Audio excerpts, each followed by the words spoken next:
তার উপরে কত মায়া, কত মমতা। আপনি 20 বছর বয়সে বিবাহ করলেন, বিবাহ করার পর কত মায়া স্ত্রীর প্রতি, এমন মায়া হলো যে মার প্রতি মায়া মমতা উঠে গেল, স্ত্রীর প্রতি চলে আসলো। আর কিয়ামতের দিন এই মায়া আপনার কাজ দেবে না, এই ভালোবাসা আপনার কাজ দেবে না। এই ছেলেকে আপনি ভালোবাসেন, এই ছেলে আপনার কাজ দেবে না। সবাই শুধু নাফসি নাফসি করবে, হায় আজকে আমার কি হবে। এই জন্য বলছি ইত্তাকুল্লাহ, আল্লাহকে ভয় করো। যদি আল্লাহকে আমরা ভয় করি তাহলে আল্লাহ তাবারক ওয়া তাআলা আমাদেরকে ন্যায় অন্যায় পার্থক্য করার শক্তি দেবেন। এবার আপনাদেরকে বলছিলাম যে আমি যে মুসলিমের হাদিস থেকে একটি হাদিস তেলাওয়াত করেছি, ওই হাদিসকে টেনে নিয়ে আসি। কিছুক্ষণ আগে বললাম না যে এই হাদিস দুইটাকে এখন পেন্ডিং এ রাখেন। এই পেন্ডিং এ রাখার পর কিছুক্ষণ পরে প্রসেসিং করে সাকসেসফুল করে নিয়ে আসব।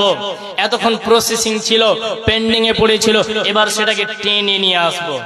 হাদিসটা শোনেন। নবীর বিখ্যাত সাহাবী হযরতে আব্দুল্লাহ ইবনে মাসউদ রাদিয়াল্লাহু তাআলা আনহু উনি বর্ণনা করছেন, উনি বলছেন যে আল্লাহর নবী সাল্লাল্লাহু আলাইহি ওয়াসাল্লাম বলেছেন, তোমরা আল্লাহকে দেখে ভয় করো। দলিল মুসলিম শরীফের হাদিস, আল্লাহর নবী বলছেন, আন ইবনে মাসউদ রাদিয়াল্লাহু তাআলা আনহু قال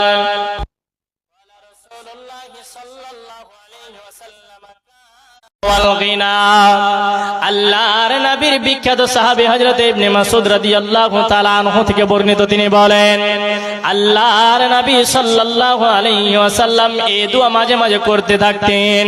কানা ইয়াকুল, আল্লাহর নবী বলতে থাকতেন, আল্লাহুম্মা ইন্নী আসআলুকাল হুদা ওয়াত তুকা ওয়াল আফাফা ওয়াল গিনা।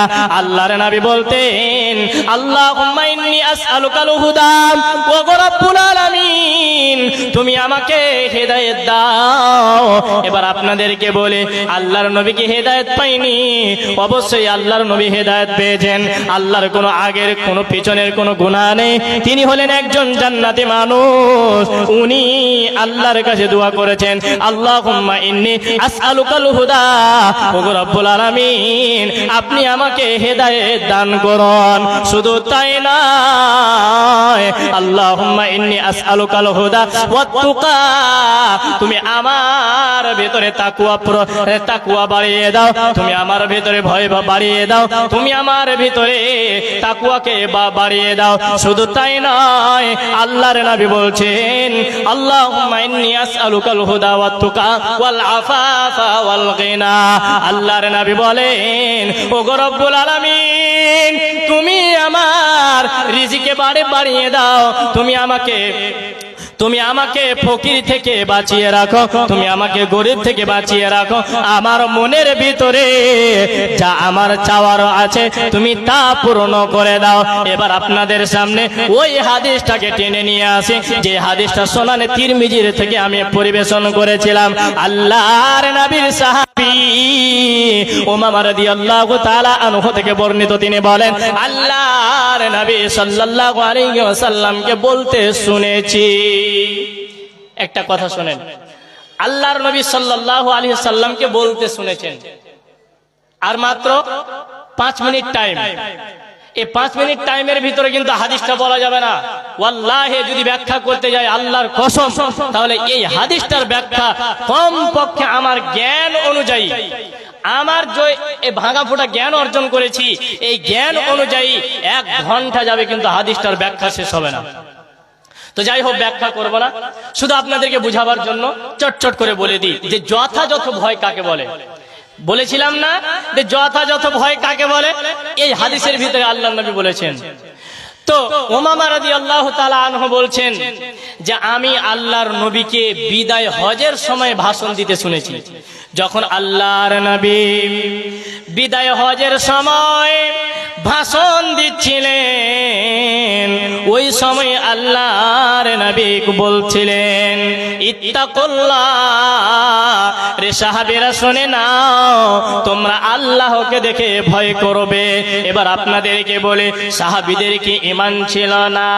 অবশ্যই ঈমান ছিল। তারপরেও আল্লাহর নবী বলছেন ইত্তাকুল্লাহ, তোমরা আল্লাহকে দেখে ভয় করবে। শুধু তাই নয়, ভয় করার পরে পরে ওয়াসাল্লু খামসাকুম, তুমি 5 ওয়াক্তের নামাজ আদায় করবে। তুমি পৃথিবীর বুকে বেঁচে থাকাকালীন নামাজ ছেড়ে দেবে না, তুমি নামাজকে ত্যাগ করবে না।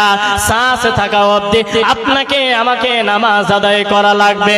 কিন্তু একটা দুঃখের বিষয়, যদি আমাদের একটু বুখার হয়, একটু জ্বর হয়, তাহলে আমরা নামাজ ছেড়ে বসে থাকি।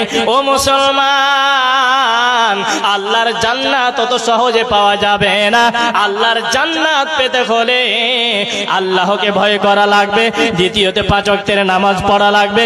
তৃতীয়তে আল্লাহর নবী বলছেন ওয়াসাল্লু খামসাকুম ওয়াসুমু শাহরাকুম, রে উম্মত, তোমরা পৃথিবীর বুকে যতদিন থাকবে তোমরা রমজান মাসের সিয়াম পালন করবে।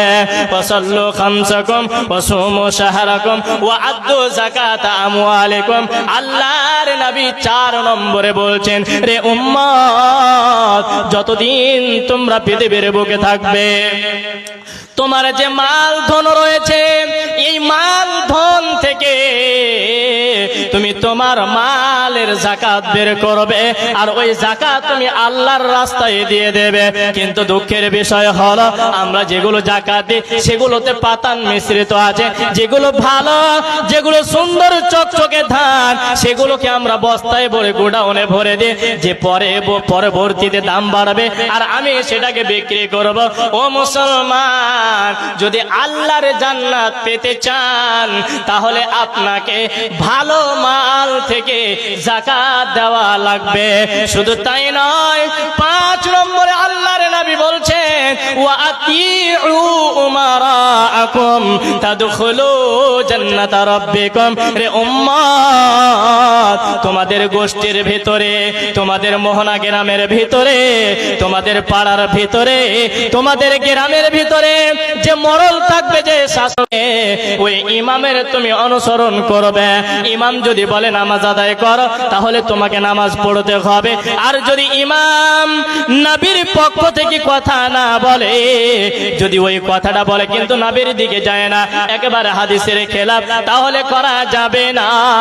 আল্লাহর নবী হাদিসের ভিতরে শেষ শব্দ যেটা ব্যবহার করেছেন সেটা হলো তাদখুলু জান্নাতা রাব্বিকুম। তাহলে এই কাজ, 5খানা কাজ যার ভিতরে বিদ্যমান থাকবে, আল্লাহর নবী বলছেন তাদখুলু জান্নাতা রাব্বিকুম, ওই মানুষগুলো, ওই আমার উম্মতগুলো আল্লাহর জান্নাত পাবে। তাহলে প্রথম নম্বর হলো ইত্তাকুল্লাহ, আল্লাহর ভয় থাকা লাগবে, ভয় থাকা লাগবে। যদি আল্লাহ তাবারক ওয়া তাআলার ভয় থাকে, তাহলে আপনার আমার দ্বারা দিয়ে পাপ হওয়া সম্ভব নয়। আপনার আমার দ্বারা দিয়ে বিপদে আপদে আপনি পড়বেন না, যদি আপনি আমি আল্লাহকে ভয় করি। তাহলে যাই হোক, হাদিসটাকে শর্টে বললাম, অনেক কিছু বলার ছিল, সময় যেহেতু নেই তাই আমি আর আগে বাড়ছি না। যেহেতু আমার পিছনে মুহতারাম শায়েখ জনাব মাওলানা বসে আছেন, যাই হোক নামটা নিতে খারাপ লাগছে, যেহেতু আমার বাবার বয়সের মতো, তাই নাম নিলাম না। আপনাদেরই জান পেহচান, উনি চলে এসেছেন, আমি এখান থেকে ইস্তি করছি। পরিশেষে আল্লাহ তাবারক ওয়া তাআলার কাছে দোয়া করি, আল্লাহ তুমি আমাদের ভিতরে তোমার ভয় যেন থাকে আমাদের ভিতরে, এই তৌফিক তুমি আমাদের দাও। সকলে একটু আওয়াজ করে বলুন আমিন। রব্বুল আলামিন, জানি না আমরা জেনেও পাপ করেছি, না জেনেও পাপ করেছি, মাবুদ তুমি ছাড়া কেউ এই পাপকে মোচন করতে পারে না। আল্লাহ, তুমি হলেন ক্ষমাশীল, তুমি হলেন দয়াবান, তুমি হলেন রহমান। তাই আল্লাহ, তুমি আমাদের পাপ সমূহকে মোচন করে দিয়ে তুমি আমাদের জন্য জান্নাতের রাস্তাকে সহজ করে দাও। আমিন সুম্মা আমিন। ওয়া আখির দাওয়ানা আনিল হামদুলিল্লাহি রাব্বিল আলামিন। সালাম সালাম হাজারো সালাম। এবার আমি সভা হতে বিদায় নিলাম। সালাম সালাম হাজারো সালাম। এবার আমি সভা হতে বিদায় নিলাম। জীবনের মতোই আমি যাইনি চলে, জীবনের মতোই আমি যাইনি চলে।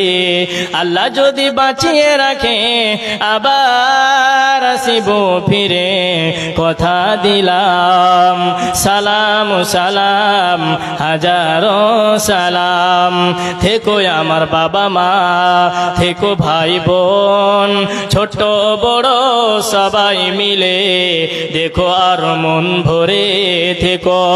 দুয়া যদি না দিতে পারি তবে তাহা মুছে দিও। সালাম সালাম হাজারো সালাম। এবার আমি মোহনা হতে বিদায় নিলাম। হায়াত বাকি।